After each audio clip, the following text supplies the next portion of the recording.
Thank you, Ajiri. We've got Mr. Ray Ekpu here, who is the former CEO of Newswatch. He's a veteran journalist, a columnist.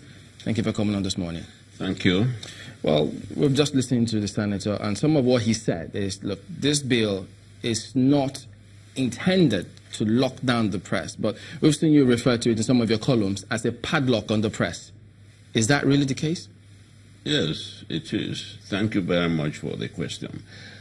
I'm wondering why the bill is coming up at this time.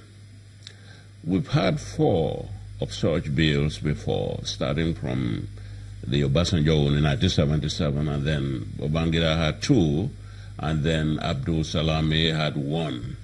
And the press has always had this objection to this bill because it is intended to cage the media.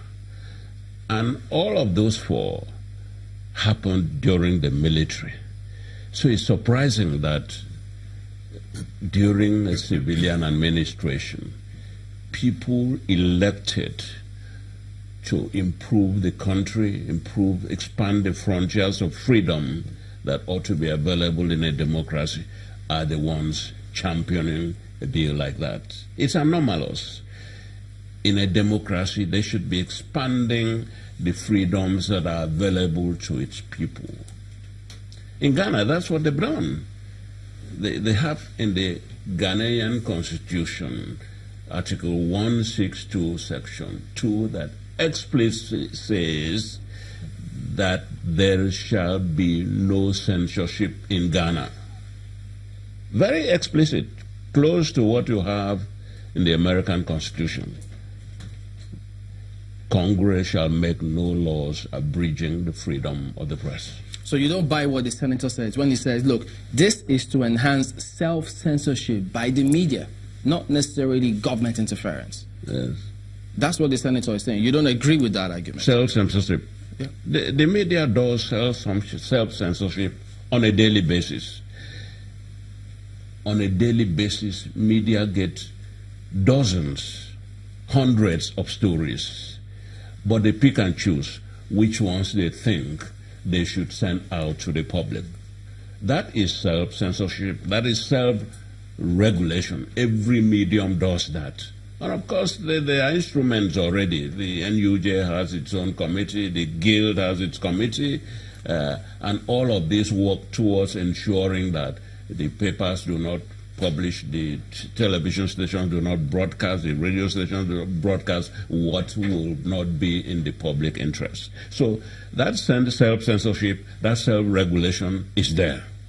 No question about it. We also have the NBC, side by side this council that has been proposed. Do you think that this is perhaps duplicating or will interfere with what the NBC already stands for? I beg your pardon? Will it interfere or duplicate the role of the NBC?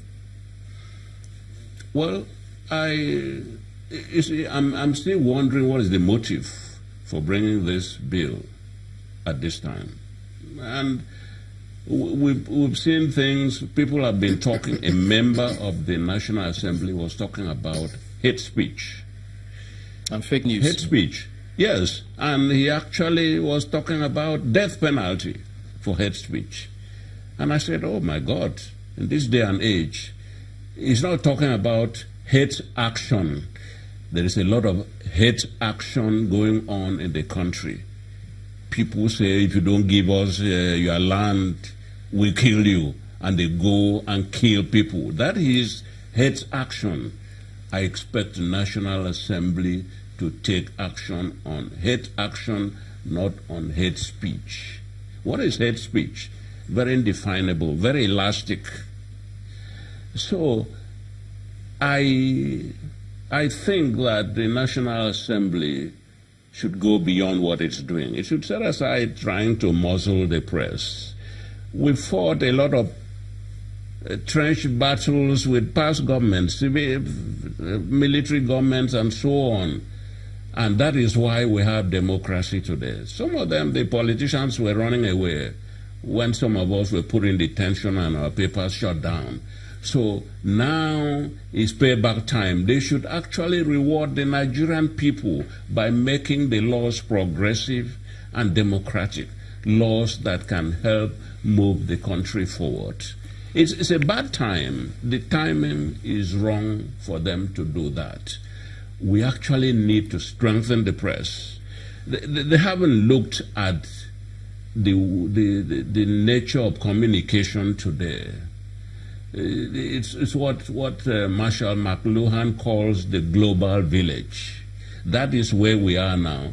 There are almost no boundaries in terms of sending information. Somebody sits on his laptop and sends information, it goes viral. People can get it from all parts of the world. You have what people call WikiLeaks today. And that's how we got the Panama Papers.